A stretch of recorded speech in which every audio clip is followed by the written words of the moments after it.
제1화 파도에 밀려온 인연. 1930년 동해의 끝자락에 위치한 작은 어촌 마을 철암리. 이름에 쇠철자가 들어가는 이 마을은 예부터 질 좋은 사철이 나기로 유명했지만 지금은 그저 일제의 수탈에 신음하는 가난한 바닷가 마을일 뿐이었다. 강철아! 또 어딜 가느냐? 저녁 먹게 어서 들어오너라. 어머니의 목소리가 파도 소리에 섞여 들려왔다. 12살 소년 강철은 대답 대신 바닷가 바위 틈을 유심히 살폈다. 썰물이 빠져나간 자리, 갯벌과 바위 사이에는 가끔 육지로 떠밀려온 기이한 보물들이 숨어있곤 했다. 저게 뭐지? 소년의 눈에 들어온 것은 기이한 형상의 덩어리였다.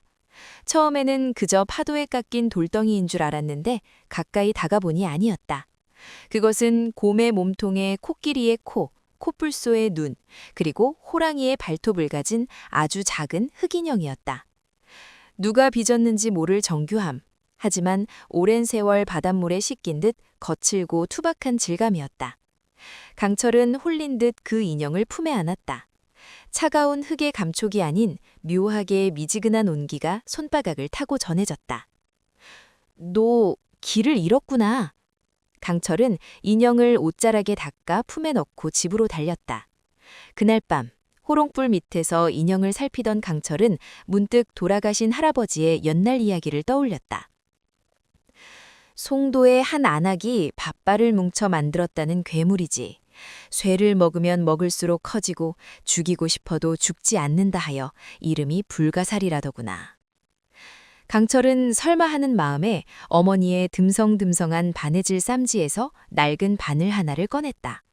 끝이 무뎌져 더 이상 쓸 수 없는 고철이었다.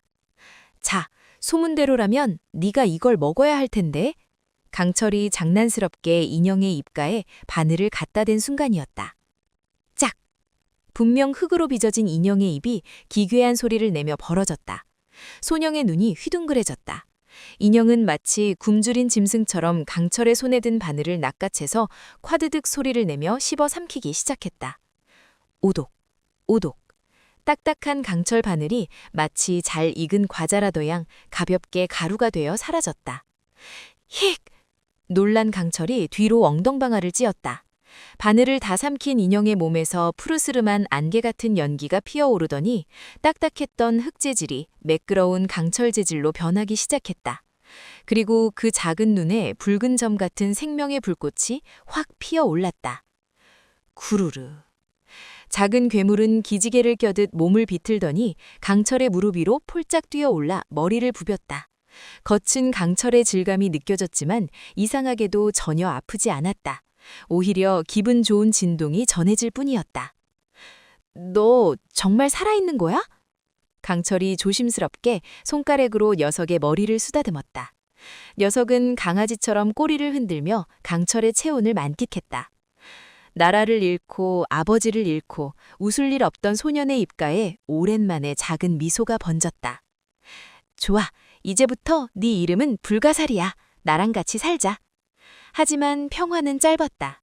마당 밖에서 거친 군화 소리와 함께 조선어 대신 날카로운 일본어 호통 소리가 들려왔다. 공출이다! 집에 있는 쇠붙이는 숟가락 하나까지 전부 내놓으라! 강철은 급히 불가사리를 품속에 숨겼다. 문이 거칠게 열리고 총겸을 든 일본 군들이 들이닥쳤다. 이것은 앞으로 닥칠 거대한 폭풍의 전조에 불과했다.